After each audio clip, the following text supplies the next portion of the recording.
I'm Nafisa, and today I'm here with. Hi, my name's Isabella. And can you tell me a little bit about yourself? Wow, that's a loaded question. I'm 30, I think 36 or 37, I forget.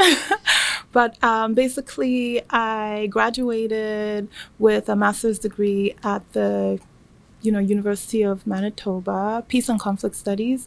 I have an undergrad in International Relations and Strategic Studies. I have a family, 3 children, a husband. I live in Manitoba. A lot of people are like, are you from Winnipeg? Yes, I live in Winnipeg. I've lived here over a decade. I love to garden. I love to play tennis. I love food. And right now I am your Mrs. Canada Globe. Okay. And can you tell me how you got into becoming Mrs. Canada?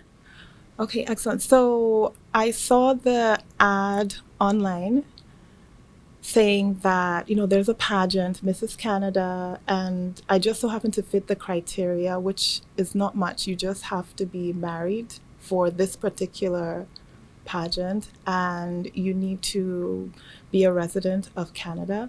And I read on to see that they were going to put us in a hotel in Montreal for the pageant week, and I had the opportunity of meeting ladies from all around the world. There's also going to be a Miss and an MS segment, so it wasn't just the Misses. So in total, we would be almost about 50 ladies camped out in a hotel for close to a week. That sounded amazing because I have 3 brothers, no sisters. So any opportunity to get around ladies and just to enjoy the sisterhood, that is a win for me. Plus, I got to escape laundry for a week and changing diapers.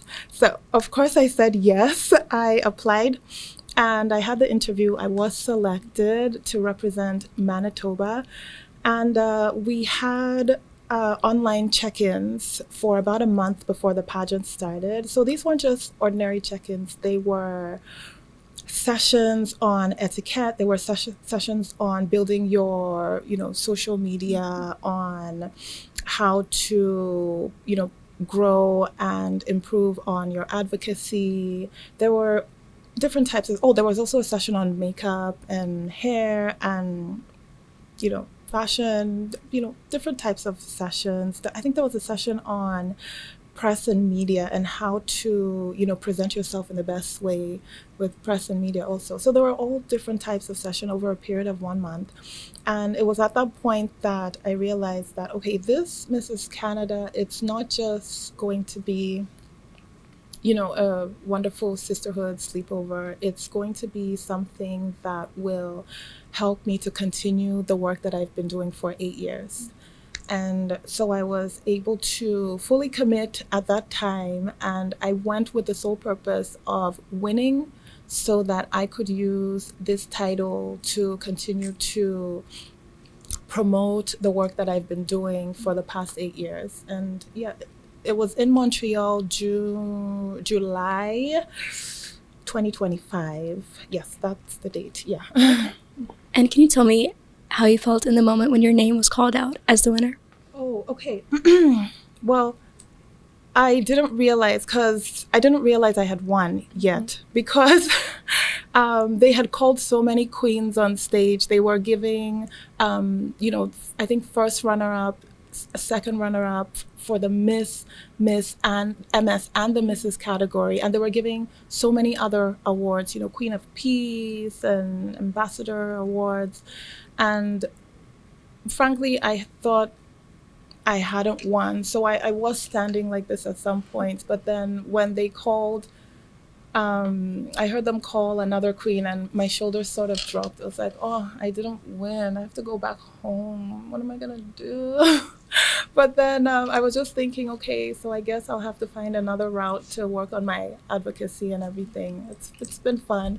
And then, they ended up calling me, and I remember walking forward and thinking, oh yeah, maybe it's like acknowledgement or something, good try, well done, old chap. But then the outgoing Queen Andrea, she put the crown on me, and then I just remember turning to her and saying, I won? And she's like, yes. you won. And I'm like, I won. So it was a good moment, honestly. I fully intended and I worked towards winning. But then there was a moment there where I thought I didn't make it. So having that moment of where it's like, yeah, it's like a dream come true, honestly. Seeing the work you put in manifest. Yeah, it felt good. So how do you plan to use your title to make impact in the world? That's a beautiful question. So I'm going to be continuing, or I am continuing the work that I've been doing for the past 8 years. And this journey, it's gone from personal to professional real quick, because of this title. So I'll just rewind a little bit. When I first came to Manitoba, Winnipeg, as a newcomer, I found myself in a situation where I had to choose between, purchasing a bus pass, warm socks, or period products. And of course, at that time, I had to go with the bus pass because I had to get to where I needed to go because, you know, that's how things work. And, my personal need at that time had to take a back seat. And I just remember how I felt at that moment. It's as though my worth was stripped from me and I felt powerless. There were a bunch of other feelings I felt, but I won't get into that right now. But a couple years later, I was able to be in a position where I could give back in some way. And so one of the things that came to me was, okay, there should be people that need menstrual hygiene products. And I did some research. I found that, yes, there are there are shelters, there are individuals, there are students, there are so many individuals that benefit from menstrual hygiene products because they're not able they don't have accessibility to these products in ways that some other people who are privileged do. And that year, that was 2017, I was able to put together about 50 of these. So this is a menstrual hygiene kit. I started an organization called Kingdom Minded Queens, and basically what we do is we put together these hygiene kits. In the kits, you have a pad, you have deodorant, you have a loofah, toothpaste, a comb for hair, soap. Sometimes we put in some hand sanitizer. There's also a toothbrush there. Sometimes we put in some lip gloss. It depends on how the funding goes. But we're able to make, in 2017, 40 of these. From 2017 to 2019, I donated over 200 of these. So they went to 3 different countries. And then also I did my first donation in Manitoba here. I had an event where I gave away 100 of these for free. And since then, I've been working on this. Like, for example, last year we had the wildfire victims from northern Manitoba communities. They were affected by the wildfires and they were airlifted out to, other locations. I was able to donate, I believe, about 53 of these to the Social Planning Council of Winnipeg. So these are emergency measures for individuals that need menstrual hygiene products all of a sudden, as an emergency, during times of emergency. Since then, that was June. Yeah, that was in June, I believe. So, no, sorry, that was in June. So since then, I've given about 30 to a couple MLAs. I've also donated, in January, I think I donated, I think it was about 20 at the United Nations Association for Canada event. So Kingdom Minded Queens had a table set up. We were able to give out 20 of these for free, which shows you that, that need for menstrual hygiene products, it's not something that was an old issue. back in 20, when was it that I I had that pressing need? That was in 2013. So this is 2023, which is, sorry, this is 2026, which is about 6, let's see, 10, 13 years later. And we still have this pressing need in our community. So looking at the numbers, 1 out of 6 Canadians have trouble accessing menstrual hygiene products. 1 out of 4 Canadians actually have to choose between, buying essential items and buying period products. So this is an ongoing, real need. And these numbers only go up with our more vulnerable population. We have people who are disabled, Indigenous people, those numbers go up with them. We have immigrants, single mothers, students. These are all individuals that are affected by these are all individuals that are affected in this way. My life's mission is geared towards menstrual equity. So to date, I think with that 20, we've done about 630 of these menstrual hygiene kits. And this is the 9th year. So for about 3 years during COVID, the supply was limited because of funding, because I have personally financed these from my pocket. So, if I'm not doing so well financially, I don't get to donate these to people who need them the most. And around the time that I was contesting for the Mrs. Canada, I did make a pledge for 100 hygiene kits to the wildfire victims because there was still a pressing need. There were still shelters asking for more hygiene items, more pads.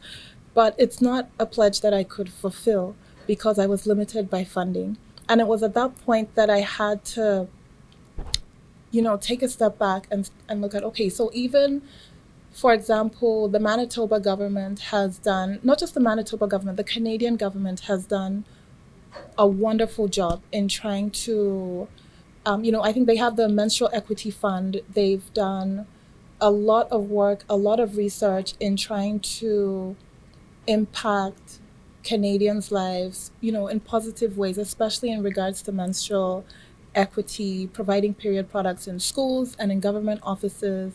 But also a lot of the pilot programs that the Canadian government has, that Manitoba has, these programs expire and they are limited by funding.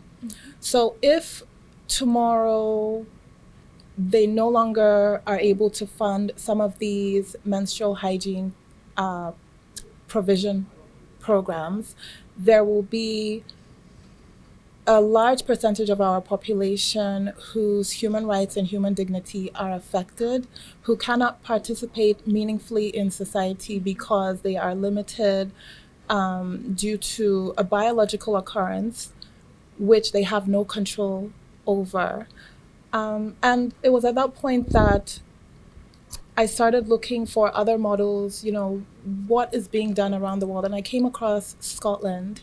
So I recently got back from a research trip to Scotland. I was there in January and I was researching their menstrual equity program. So Scotland is the first nation in the world to make period products free for everyone in all public spaces.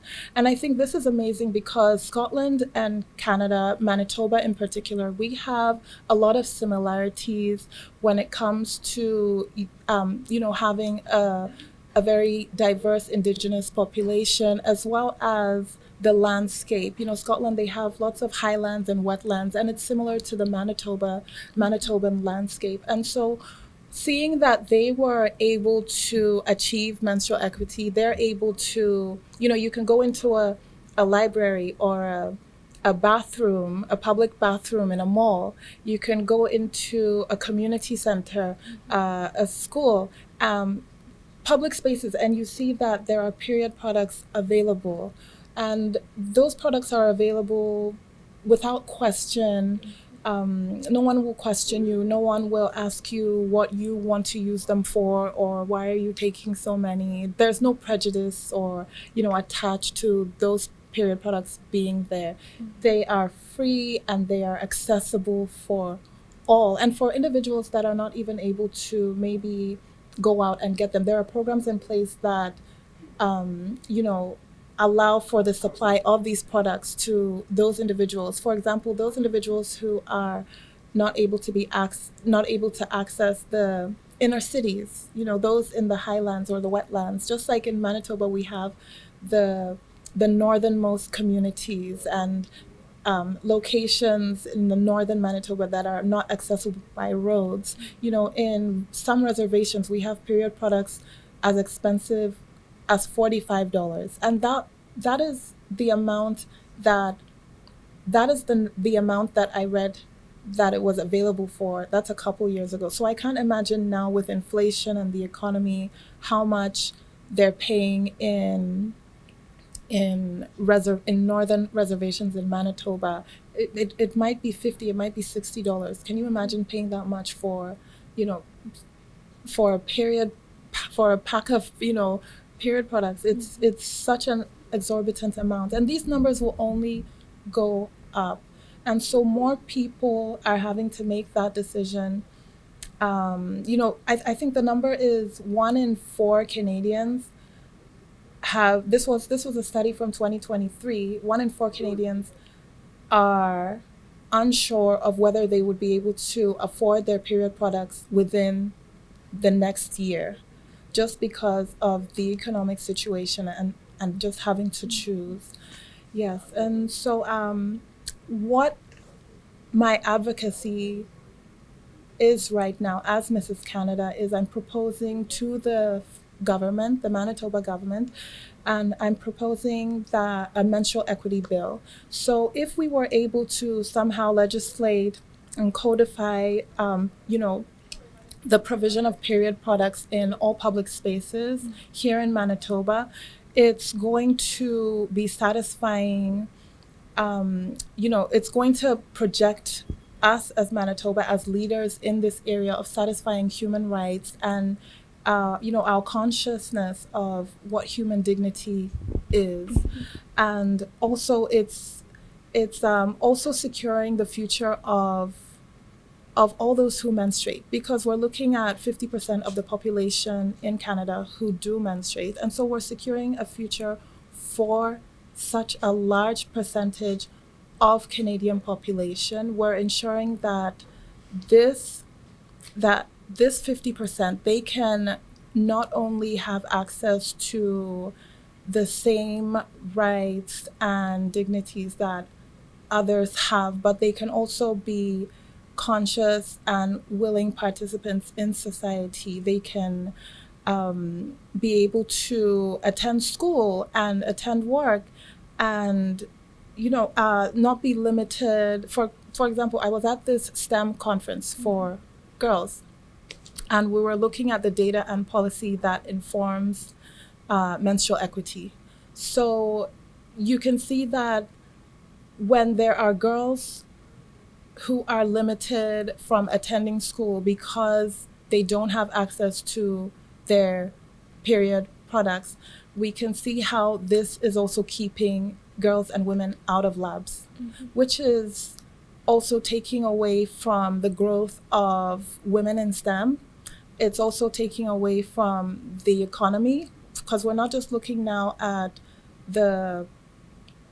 women in STEM, we're also looking at everyone who contributes to society in one way or the other, contributing to, you know, the nation's GDP. When we have to take a step back because we cannot afford or we don't have access to period products, we're also pulling back our contributions to the economy, and that's also affecting Canada's gross domestic product as well, and how we can grow economically as a nation. And so, yes, so my life's work now is advocating for a menstrual equity bill. It's for period poverty-free Manitoba. It's for Canada to be the first in North America to provide period products in all public spaces for all people who menstruate. Yes, that is my life's work. That is, as you said, what I'm passionate about. And that is what I will continue to do, not just during my 1 year reign as Mrs. Canada, but it's what I've been doing for the past 8 years, and it's what I will continue to do.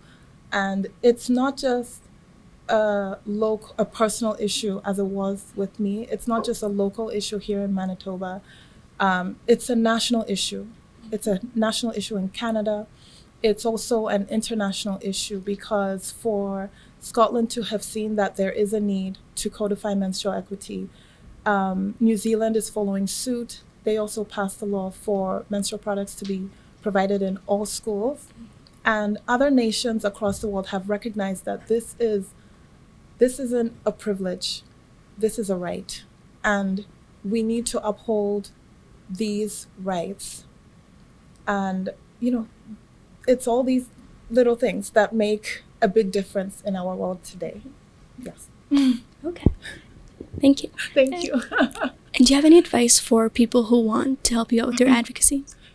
Yes. So one of the biggest issues that we have now, it's definitely it's accessibility, it's the cost, it's the funding. I think one of the things that's super important is for people to continue to have these conversations. We need to destigmatize conversations around periods and menstruating. We need to, can I ask everyone to be more curious, about what goes on at that time of the month? Ask these questions. Ask if, the person who's menstruating or if they have access to products. We need to I think we need to be curious.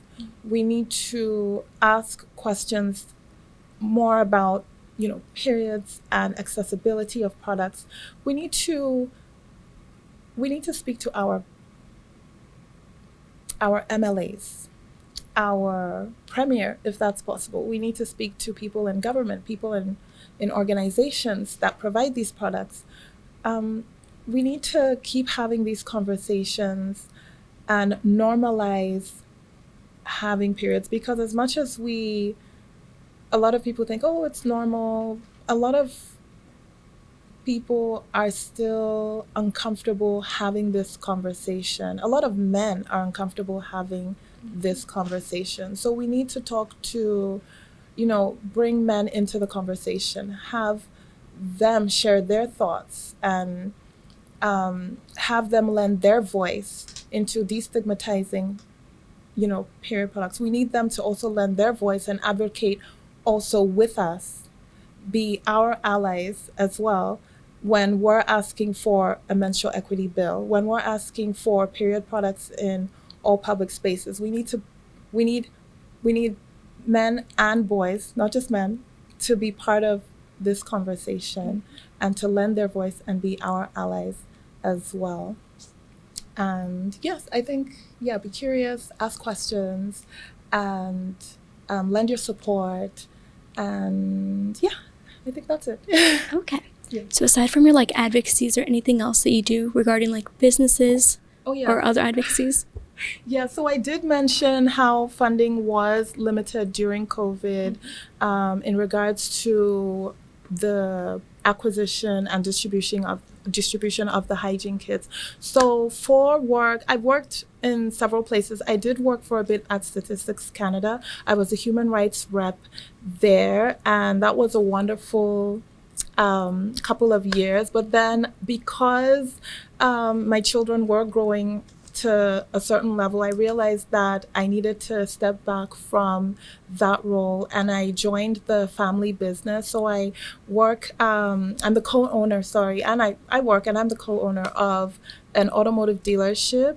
And a couple years after joining the family business, I also opened a luxury apartment rental business. And that's something that I love to do because it also gets me, face to face with people, just like in the automotive business. I'm also a licensed automotive saleswoman as well. So that's my bread and butter, and I love doing that. So it's the two businesses and also my organization, Kingdom Minded Queens. Yes. Okay. And is there anything you'd like people to know about you? Okay. Yes. There's this man that was talking on the radio, and he said that, what would you want to be written on your tombstone?